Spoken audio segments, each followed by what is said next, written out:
Greetings, I am Tom Earl. On this week's episode, let's heal together with Jimanekia Eborn. Check it out.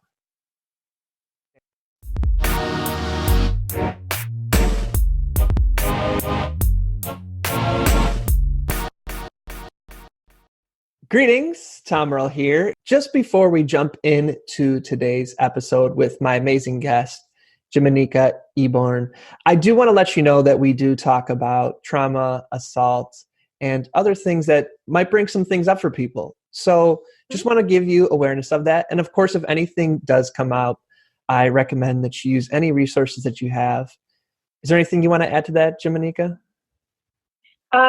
It's the year of grace. Give yourself some grace. Be patient with yourself. Take care of yourself. We'll be here. You can opt in and opt out. We'll be here. Exactly. So here we go. Thank you. Greetings. I am Tom Earl, and this is my year of grace. We know you could be anywhere. It's the fact that you're here today, sharing your greatest gifts, your time and energy means the world to me. I hope you know that in this moment, just as you are appreciated, you are valued, and you are loved. As you can see, I am not alone. I have an amazing guest. She goes by the name of Jimanekia Eborn. How's it going today? It's great. I love your intro. Thank you. I was like, ooh, I feel great now. Nice.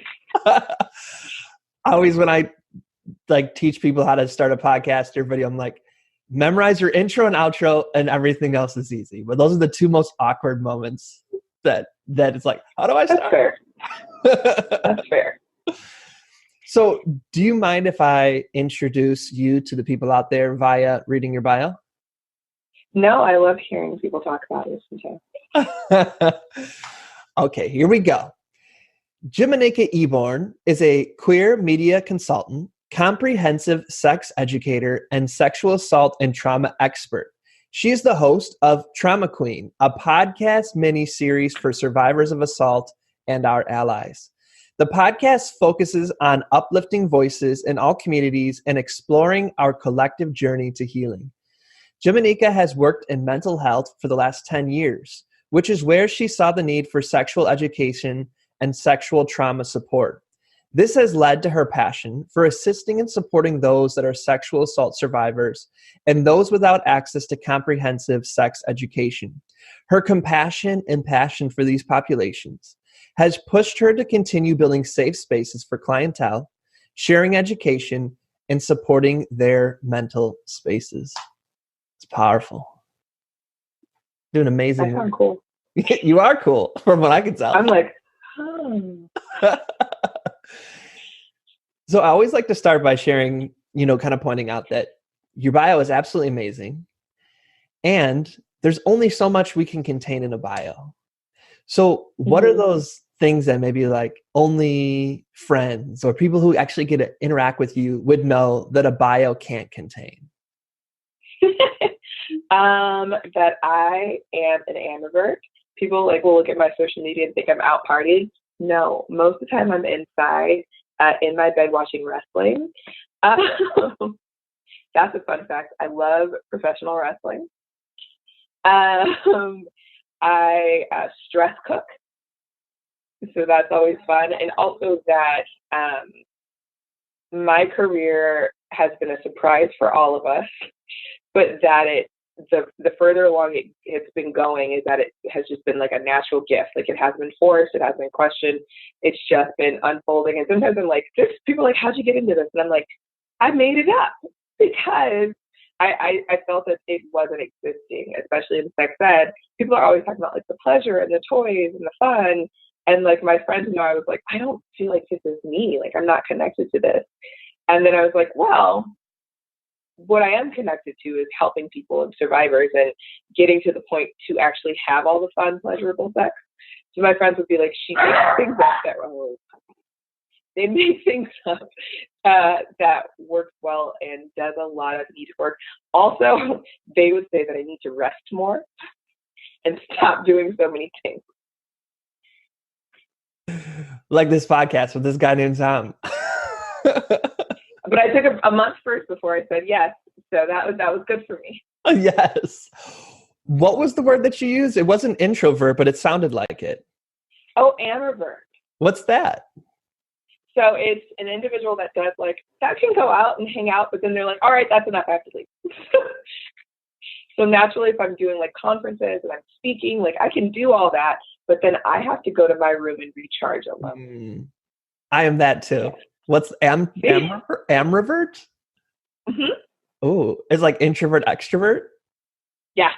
Ooh. We're combo cups. What was that last thing? We're combo cups. Oh, I like that. So did you always have within you that ability to kind of discover as you go and create and shape your journey and your destiny and profession as you go? Was that always something that you lived, or did you find that at a certain point in your life? No, I think it's always been something that was allowed for me. I think some people aren't allowed to be themselves and to grow and try things. I was raised with my grandparents that allowed me to figure things out. Like even my first business, my dad was like, well, do you have a business plan? And I was like, I actually made one. He was like, all right, well, goodbye then, do whatever you need to do. So I've been giving that free space to just mess up. And like, that's been really nice. So yeah, I think I've just been winging it all these years. That's amazing. Could you kind of comic book one origin story? Where you said 10 years, you've been in mental health for 10 years. Does it start there? How did you know you wanted to even start the journey in mental health? Can you take us back to some of those days? Yeah. So this is my 11th year, which is weird. So I always preface this with, I'm going to say a hard thing for some people. So my mother was murdered when I was 1 years old by my sperm donor. And they actually found me with her body. So it's, for me, I'll say sometimes like, oh, I'm a child of trauma. That's a very traumatic experience for a person. And that led me to like being very like aware, I think. And I learned how to read pretty early. I was very nosy. I was with my grandparents who, my youngest aunt had already graduated high school. So they were starting all over. One would work in the nighttime, one would work in the daytime, which gave me a lot of free time to just explore our home. And I watched a lot of interesting like detective things, which led me to seeing, oh, I can help people, right? Like there's a job that allows me to help people. So I watched a lot of Law and Order SVU. And I was like, this is it. This is the job I want to do. I get to help women. I get to help people and kind of be a safe space. Went to school for criminal justice, got kicked out. Fun fact, go to class. Go to class or they will kick you out. But it was the best thing. That was my first bout of depression and anxiety, and I'd never dealt with bullying really until I got to college. Best thing, I got kicked out. I opened a vintage clothing store, and I became a rape crisis counselor, and that's when I knew. The rape crisis counseling, I was in hospital with survivors. I was the first person on scene after they had been assaulted, and for me, it was the most humbling and amazing thing that I had ever done, and I realized that it was so selfless. Like, it just made sense for me. And the fact that people allowed me in that space in such an intense time, and they trusted me, and I felt so good doing it that I was like, this is what I want to continue doing, which led me to go back to school to finish my degree in psychology. And I worked in different mental health facilities throughout. And what came up was every job I worked had sexual trauma attached to it. And so I was like, wow, I'm also burning out. So how do I not burn out and still get to do all the things I want to do and also have like this amazing career? And I was like, sex. My mom was like, I'm sorry. What was that? What does that even mean? And I was like, I don't know yet. Give me a second. I'm going to take these off because it's light. I can see stuff.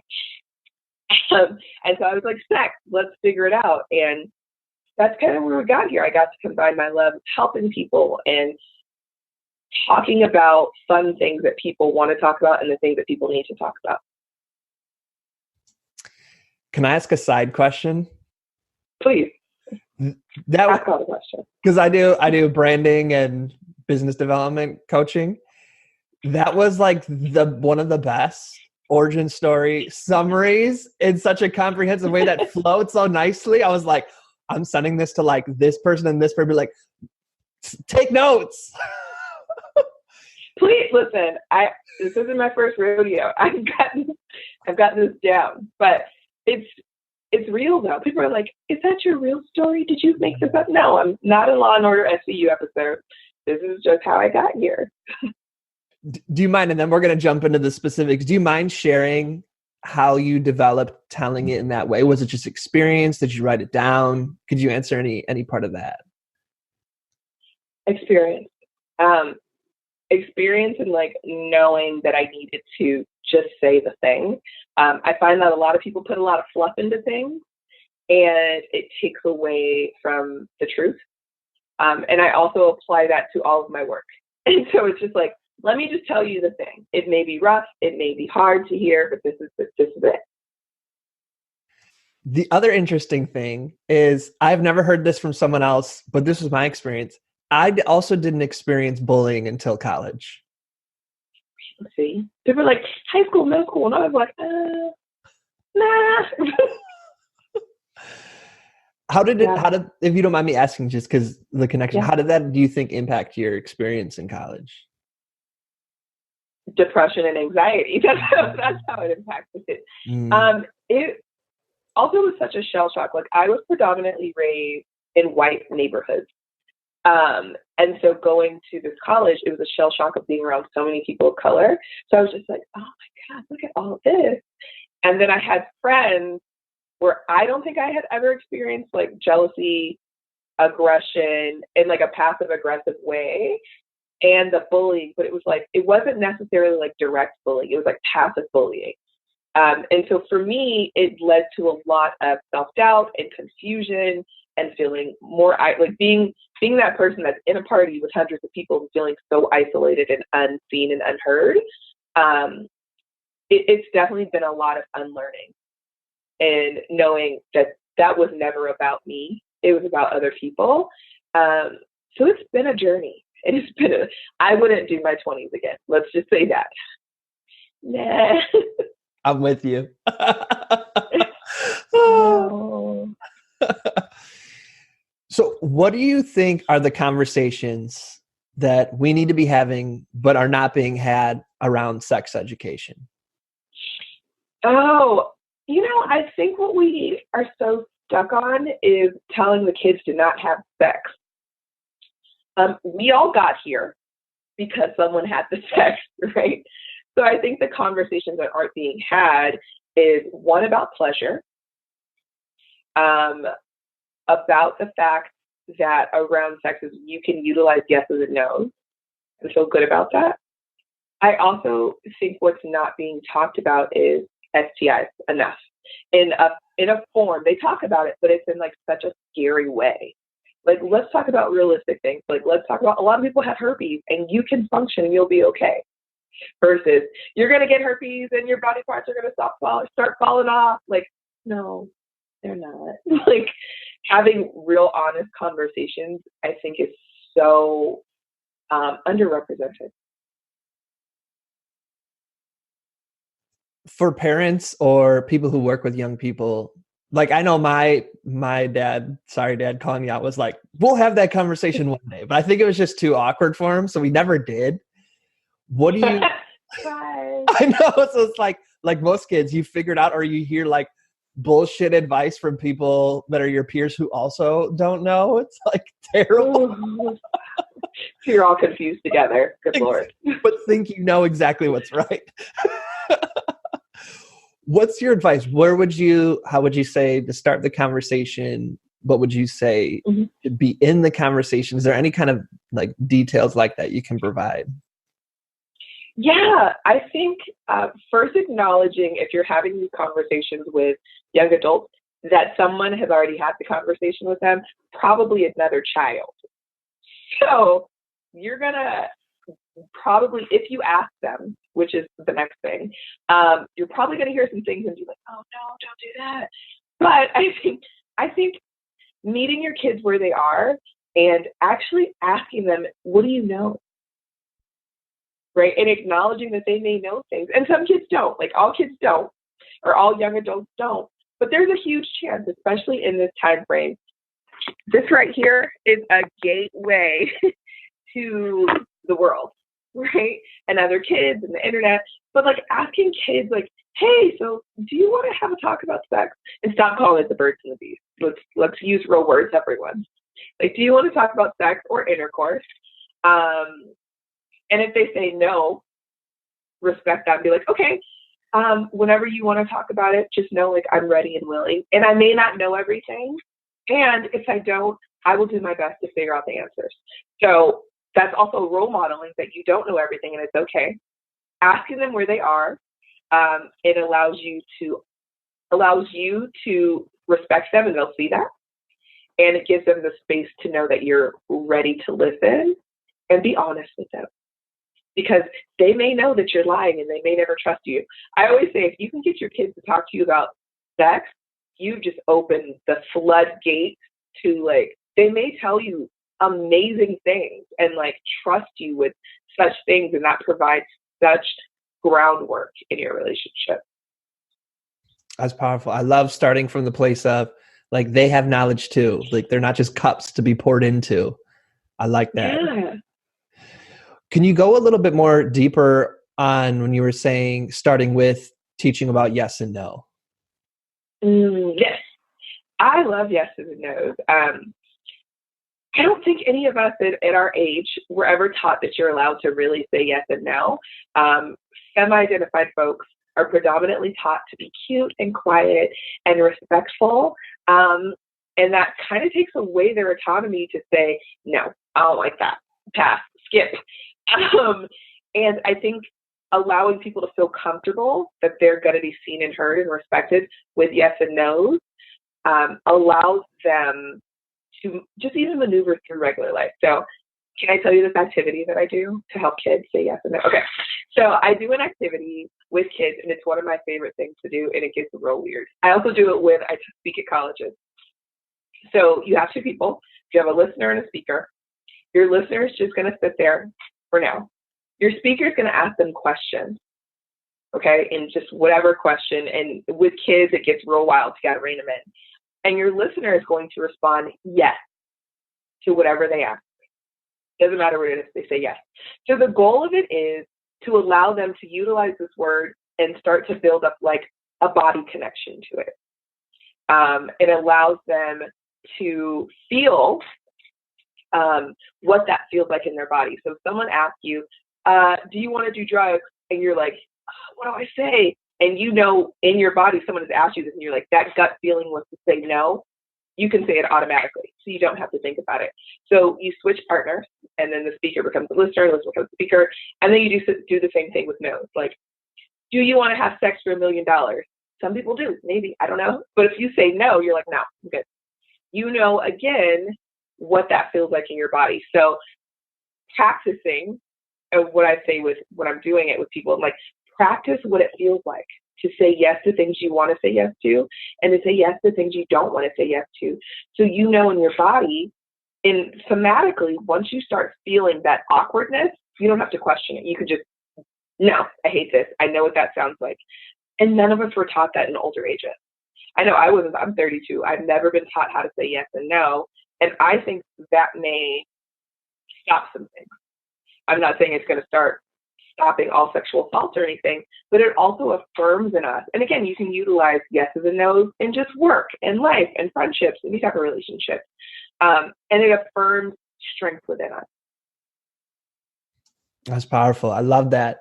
Really getting that inner connection on what you do or don't want, and then the power to the words to articulate it. I love that. I do think that where you were saying, I think it'll stop some things. I know for my peer group and myself, I had never heard, this is what's terrible, and yet we were out here having sex. I never heard the word consent or enthusiastic consent until I started studying like feminist literature and these kind of things. So we were out here without this, like the biggest piece of the puzzle to this whole game. What have you seen as as young people, especially men, having a conversation around consent? Have you had experiences with that? Personally or teaching? Teaching. Well, either one you want to speak of. I'm asking teaching, but if you want to talk about personally, but I mean like teaching, yeah.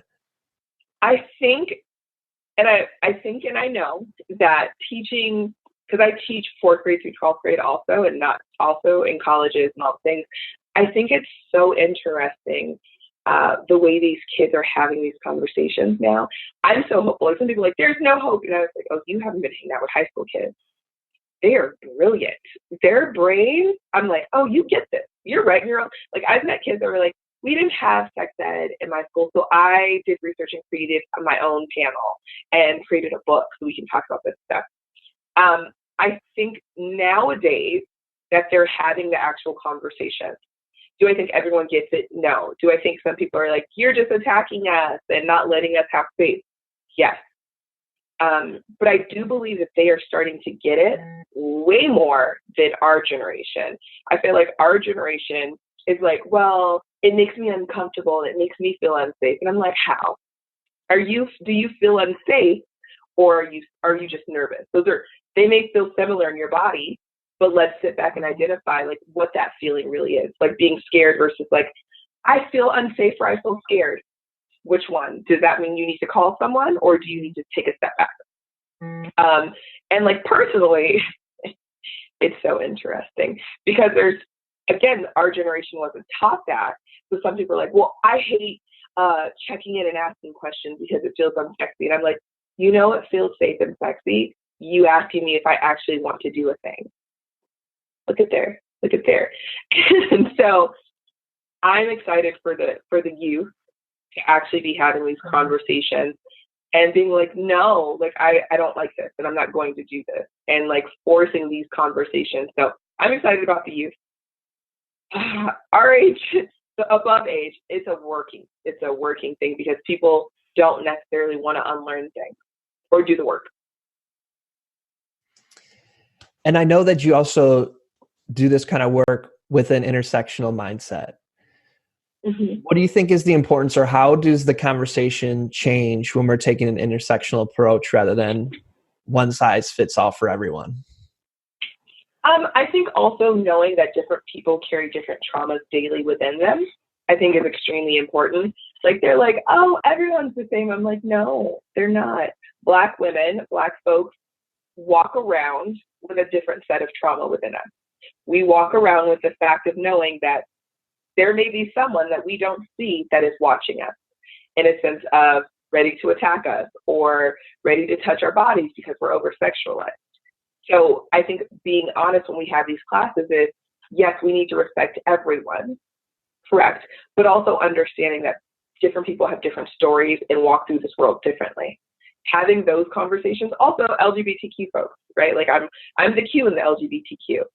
So some people are like, oh, are you sure? I feel like Black women, LGBTQ folks, trans folks fit in that as well, over-sexualized. And so the conversations go instead of like, what happened to what would you do? Or what did you do?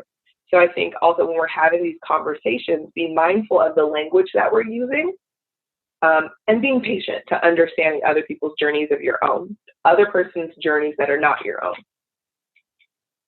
What did you mean by, you said going from what did you do to what was that? Oh, what did you do versus, I forgot. Oh, words. What did you do versus what's going on, right? So the versus the intent of like, well, was it your fault? Like, where were you? Which happens to a lot of people. Like, well, what did you say? So it's more of like a provoking thing where some people are met with compassion in these situations, or some people are met with somewhat like a blame. So it's your fault, if that makes any sense. Okay, so yeah, we're talking about when someone shares that they were assaulted rather than putting it on them.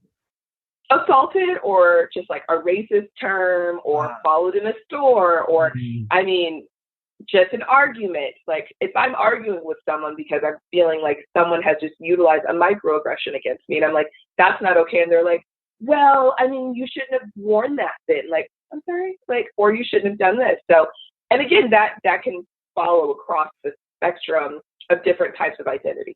So being mindful, being respectful that, yes, we all need respect and we all need patience. And in that aspect of knowing other people's journeys don't always look like yours.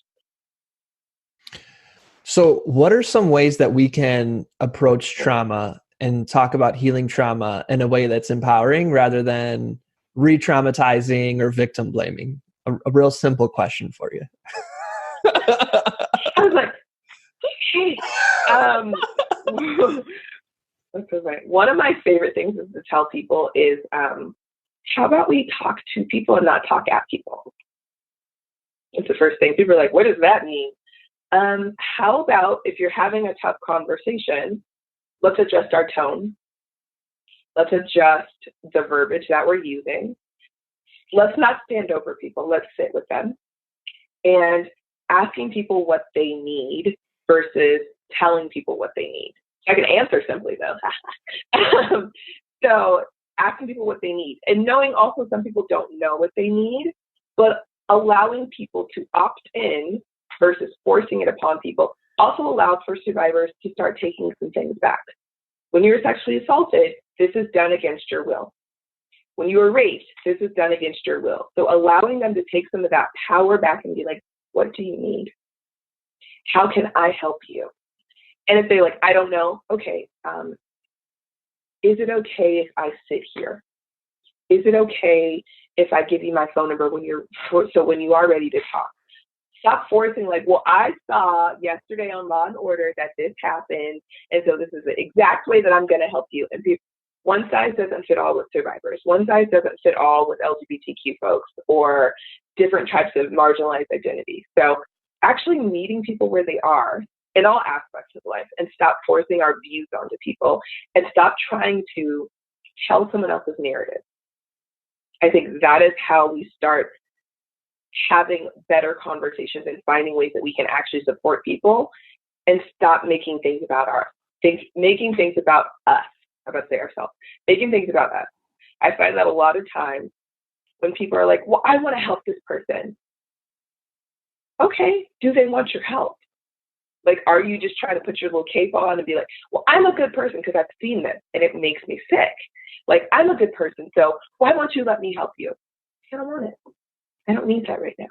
Like, you are forcing something upon me, so it's taking away the whole goal of it being about me. And I say me as being like the survivor or the person that's in need of help. Are you a facilitator? Do you do facilitation? I do. Oh, that's awesome. I'm a facilitator as well. You're like, I know this verbiage. I see what's happening here. I'm like, I think maybe. Yeah. Well, we have a lot of facilitators who are audience members as well. So if you're willing to, what are some tools, tricks, tips, philosophies, things you've picked up along the way that are, either things people do that they should stop or things people are doing that they should double down on? Any kind of word vomiting or brilliance you want to share with us around facilitation? People will be like, yeah. We all have filler words, so don't get down on yourself. And that, giving yourself grace. I think one of the things is like doing facilitation, knowing that I don't know everything. Some people are like, I'm a brilliant person and I know everything. Cool, you know some things. Fun fact, no one knows everything. And knowing that you can learn from the audience. So this is a give and take relationship. Like, it's not about us. I think also with the disconnect of like, when you're teaching, know that you are being selfless and you're giving people something. And they may not want to pick it up, and that's okay. Like, as long as you're putting it down and giving them the choice to pick up what they need. Some people want to take some aspects of what you're giving them and leave other parts. And that's okay, because everyone's story is different and everyone's needs are different. And being patient with yourself, that some days you're going to have a real great class, you're going to say some real brilliant things, and some days it just may not click for those people, and that's okay. What are ways, because a lot of the work that you're doing has Mhm. the potential to have secondary trauma in it. Mhm. What are the ways that you take care of yourself or that you self-care as you do this work? Most of my friends are therapists. So the cool thing is we're able to process with each other. I have my own therapist, which is also great for me. And I also know that having a therapist is a privilege because everyone cannot afford that. I'm thankful my insurance covers it. But there are services that are discounted, and some people do free services. So if you're looking for someone, ask if they have a pro bono service. A lot of therapists do. They just don't announce it. I go outside. I spend time with these little puppies in this house. This has been one of the best things, moving in with my best friend. So having someone that knows me, that is like, let's not talk about your work. Let's just live life, has been really great. If you have a partner in your life, allowing them to support you. I find that a lot of people in this field are like, I got it. We don't have to have everything. Like, we're allowed to allow people to support us. So also being patient with myself has been real great, because I'm like, I have to do everything. I have to get it all done because there's no one else. And then it's like, yeah, but remember that one time you did all the things and you couldn't get out of bed for a week?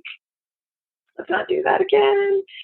Baths, cooking, finding an activity that has nothing to do with sex or sexual assault or sex ed is a real great. And having different friend groups for me is really helpful, that I can opt in and out of different types of relationships to help balance me.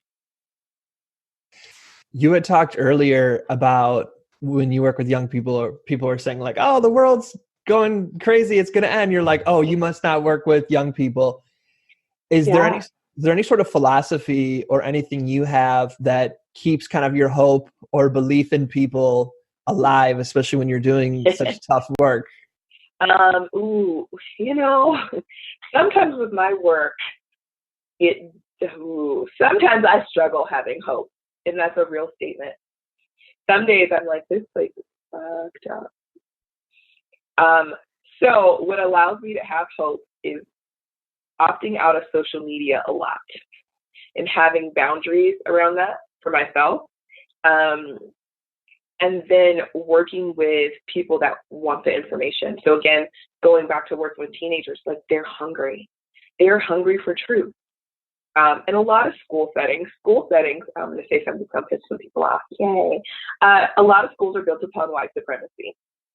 And they are not built to actually share full stories, full truth. And it's very curated to look a certain way. And I think the younger generation is starting to question it.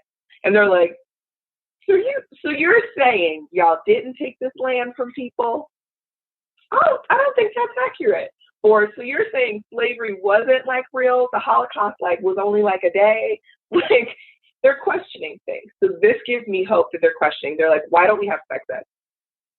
Why do you tell me that if I do have sex, I'm just going to get pregnant instantly? Like, why aren't you telling me about birth control? Why aren't you telling me about actual pleasure and how to say yes and no and what consent is?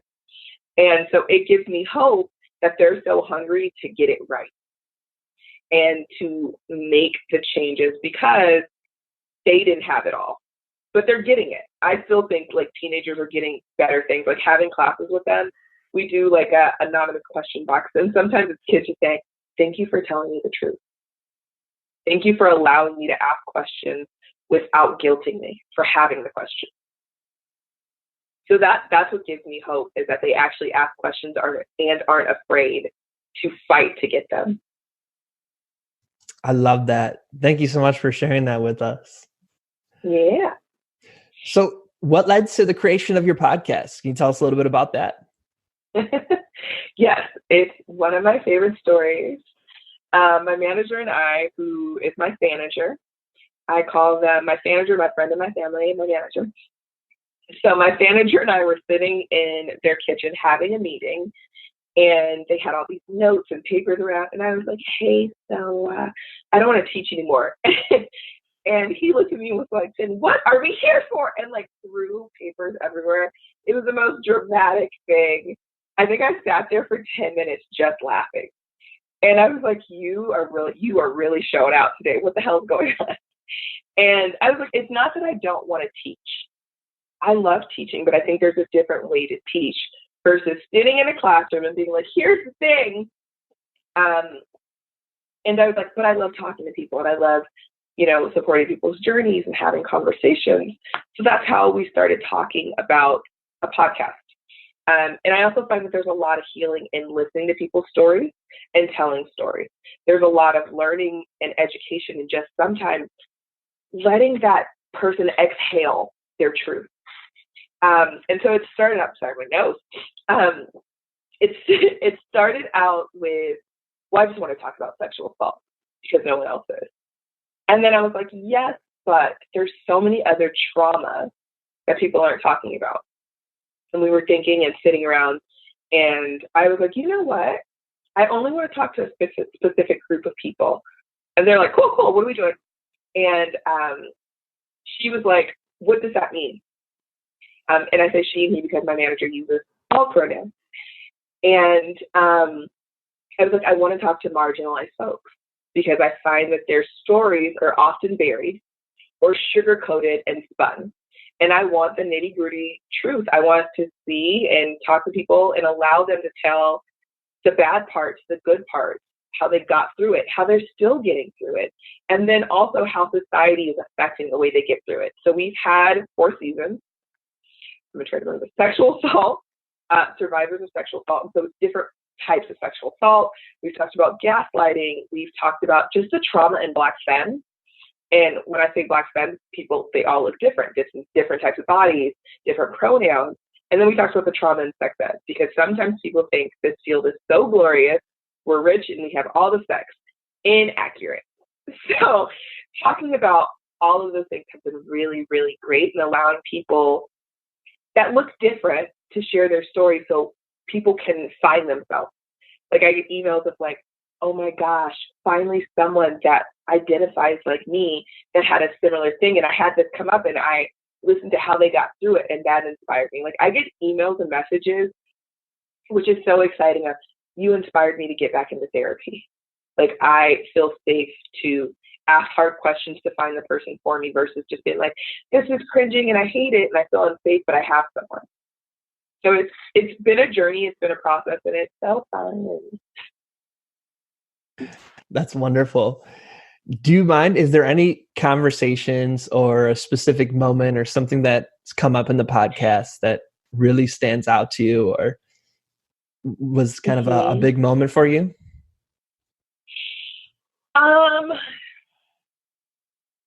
What has been a big, I think it's all been a big moment, but I think having conversations, for me, just overall, most of my guests I know, but allowing them to sit down, because most of their jobs don't allow for them to have such real conversations and share this space, share this part of them. So allowing, for me, the big thing is all these people, I know them, we have great relationships, but they're like, I feel safe with you, telling you things that I haven't told anyone, and also allowing people to exhale in a safe space, I think has been really important for me. That it wasn't like, I've done podcasts where people were like, have done that, ha, I got you moment, and you're like, what the moment? And I vow to like never, like how you said, I don't do that. I don't want to ever do that, because I think it takes away from trust and respect. So for me, all the conversations have been such a privilege because everyone has stepped outside of themselves. And I've seen like my friends like have real exhale, and I keep saying exhale. Exhale's in my word of the week. So like exhaling their truth and like seeing their faces after, and they're just like, I needed that. Like I needed a space to do that. And so for me, it's been like a different level of relationships with people and seeing them kind of up themselves has been really beautiful. I love that. I'm getting a really nice feeling right now. That's wonderful that you do that. And I also think with podcasting, the fact that you can kind of listen to it while doing something, maybe walking, cleaning the house, driving. There's something about it that I think can relieve some tension in taking in, whether it's learning or a story. I think that part of it also makes it really nice. Yeah. It also kind of takes like the pressure off of the person telling the story. Because they're like, no one's, because I've had people like, well, I don't want to cry. I'm like, no one can see you. It's okay. They're like, oh, you're right. I can cry. I'm like, I don't care. Cry if you want to.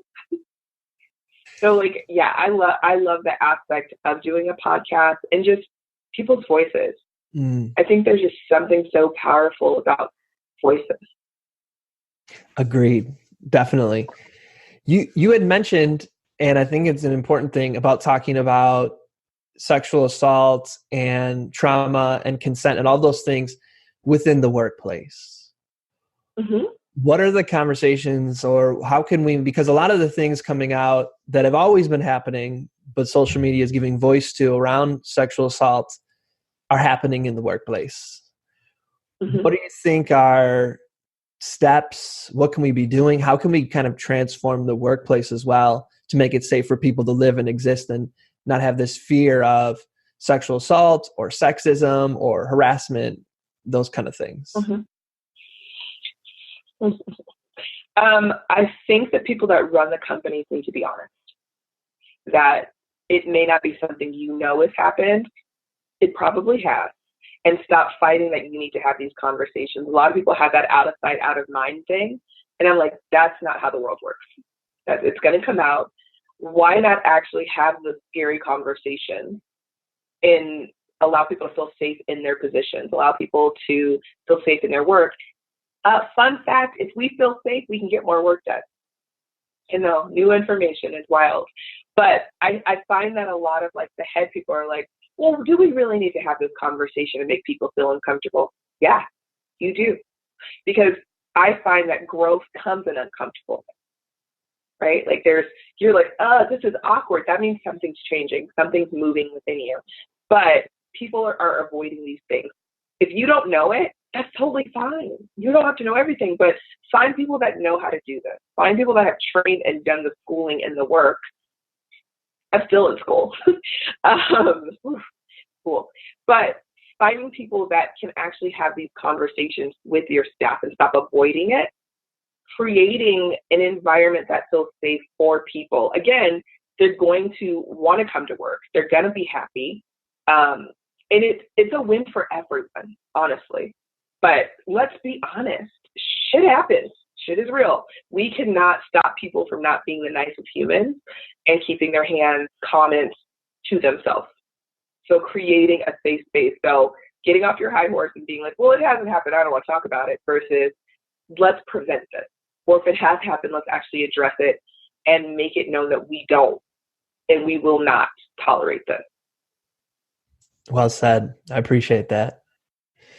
So in addition to your podcast and all the wonderful things you've already shared with us, what are some other projects that you're working on? Woo, projects. So my baby, one of my big career goals was to create a space for survivors to heal in a space that was created for them to heal. And I repeat that on purpose. A lot of spaces that I've worked in were not safe spaces for people to heal in. People were like, what do you mean? It was a mental health facility. That was like, I knew who worked there. And I did a lot of extra work to make sure people felt safe. So I am creating one of the first retreats for women of color sexual assault survivors. And it's called Healing the Garden. We are fundraising right now for it. I will give you all the information. It's going to be 5 days in Costa Rica just for women of color. The teachers are, femmes of color, because we are not gatekeepers of what a femme looks like. And I think that's really important to note. And we have all different types of femmes of color. There are 3 tracks: a mental health track, a body forgiveness track, and a sex ed track, because I think these are really important for our femmes to work through. And I'm excited to create a space that I'm like, oh, can I do this? And everyone that I've met, they're like, I wouldn't trust anyone else to do it. So it's a lot of like, oh my God, I'm doing the thing, but I'm doing the thing. And so I'm super excited about it. We're trying to subsidize the cost for survivors and make it as affordable as possible. And this will be my first retreat. I'm going to put that in the universe. This will be the first of many, creating spaces for people that aren't getting them. I want to do one for cis men because they're also overlooked with sexual assault and trauma. So tending the garden, the name came from gardening, right? Like with plants and flowers and stuff, you have to be patient. You have to water it. You have to give it sun. You have to take care of it. And sometimes you may not know how to take care of that plant. So you get assistance. Or if you're a plant, you may need extra nutrients. And so that's what I think about tending the garden is you need things to help you grow and flourish. And sometimes you need help. So that's one thing. That's my favorite thing. And also I am working with Simple Habit now, creating meditation, which I'm super excited about. And they're giving me like free reign to create different things. So I just created, and we're finishing up, so you're getting the first scoop. We're finishing up a series about intimacy, which is exciting because people don't necessarily talk about that. And I want to create a series. I'm going to create a series for LGBTQ folks plus, and women of color, and just, and. So doing these things is just a different way for me to give back in different platforms. So I'm super excited about, those are my two favorite things right now, especially my child, getting this retreat done and out, and it'll be next year, but it's happening and people believe in it. And so it's so exciting. That's amazing. I love that. I'm so excited. Me too. How can people support, or where can they learn more? That whole thing. Yeah. So I make it easy. Just go to my website, traumaqueen.love. Yes, it is .love, not .com. Not anything. It's traumaqueen.love. We have information about the retreat, and once the podcast is on there. I'm so open that I put my whole CV on there. So you can't be like, well, what does she really do? You can go look. Just go look. You can see my work. You can see how to donate for the retreat and how to keep up with the information about where we're at and all the things when applications are open, because they're not open yet. So yeah, traumaqueen.love. You can look and find everything. There's links to my social media. I make it so easy that you're like, well, I don't know. And I'm like, that's there. You can find all my information there. So, of course, for folks on the go, show notes will be tomrell.com/traumaqueen, tomrell.com/TRAUMA queen. Just want to spell that one out in case, you always forget there's a U. So that's where you'll find all show notes. That's fair. That is fair. Spelling, words are hard. I know. Oh. So you might have heard me say at the beginning that this is my year of grace. And so not only do I make a year for me to intentionally embrace, but to have a conversation with my guests. So for you, what is grace? Grace is acceptance. I was like, so what is the first word that comes to me after my exhale? Acceptance.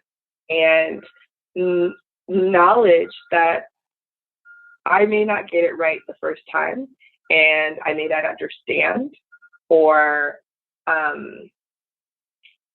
knowing that I don't know everything. And it's kind of like the same thing, but grace for me is also patience.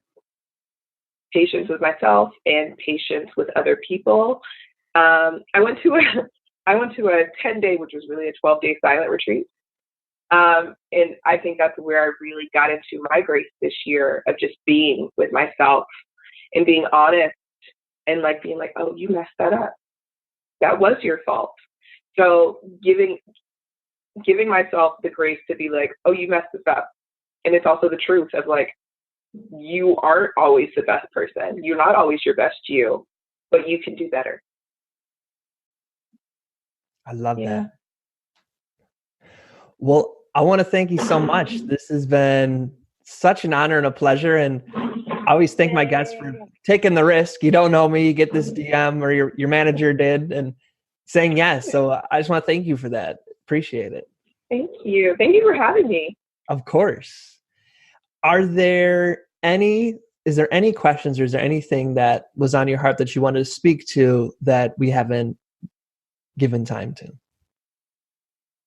Um, I think no and yes. No, I think you asked all the questions that are needed. You also threw something that I haven't answered before, which I always love. I think just the reminder that if you think you don't know a survivor, you probably do. A lot of us are around you. I'm a survivor. I was assaulted and I was raped in college. I've been assaulted multiple times. So also stop trying to put people into one category and one box of what that looks like. But I don't know anyone, blah, blah, blah. You do. You do. So the knowledge of, be mindful of who's around you.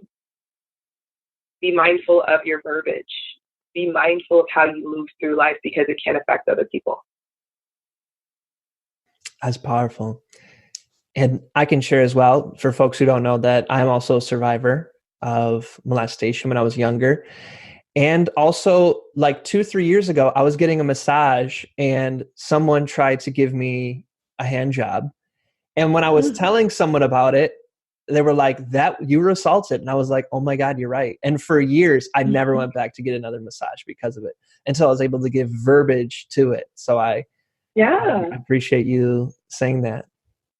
Yeah. Thank you for sharing. Of course.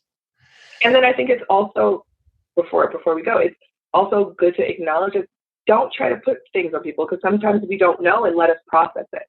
Like, that could have been assault. You're like, oh, then you're like, oh, allowing people to find their own journey and stop trying to force things on people. Yes. Could you clarify on that actually? Yeah. So I find that when people, I have found that sometimes people try to push things upon people. Again, allowing people to know or figure out their own things and be like, well, you were raped and you need to be mad. What if I don't have the energy to be mad? What if I haven't, gotten the verbiage to myself? Like you said, you didn't have the verbiage to like figure it out. Like, allow people the grace and the time to figure it out for themselves and stop trying to push things on people. Does that make sense? It does. Do you find though that I usually find it's the other way, that people are usually, when you share, they're more minimizing than putting words that are above and beyond what happened? I think there's two extremes. I've seen both, and they're real extreme. They're like, well, okay, cool, let's move on. Because a lot of people don't know how to handle things. And with saying that too, a lot of people haven't processed their own shit, honestly. And so they don't know how to take on other people's stuff because they don't know how to take on their own stuff. Or they're like, I watch TV. I sometimes am like, I'm a doctor. I watch all the episodes of Grey's Anatomy. I'm like, I can save us all, right? It's not real. But like if something happens, I'm gonna freak out. But they're like, I watch all of Law and Order and all the law shows. So let me tell you exactly how you should handle it. No, because that's not always real life, right? That's a show and it's written and it's made up. Well, I got you. I appreciate that. So our closing ritual is to invite you to have the last thought. I want to be transparent that I will have the last word because I want to say goodbye, but I want you to have the last thought. So here's our closing ritual is, what is your invitation to people listening to do, to become, to consider, to think about? What's your invitation? I invite you to slow down. I'm going to do my podcast voice. I invite you to slow down, take a moment for yourself, and to actually breathe. A lot of times we're walking through this world holding our breath, waiting for something to happen, waiting for that other foot to drop, and not realizing we're holding our breath. So I invite you to actually sit down, take 5 seconds to inhale and exhale a few times. I love that. Thank you once again for sharing your time, your energy, and your gifts. It means so much, and I know the people listening are already appreciating it. So I want to thank you, and I also want to encourage people listening to send you the love if they have it within them. And to all those who have joined us today, as always, I'm wishing you peace and blessings. Thank you. One more thing. I'd love to continue the conversation. Feel free to join me at tomearl.com/join. Subscribe below, or let's connect on social media. Tom Earl Artist. Thanks again for watching.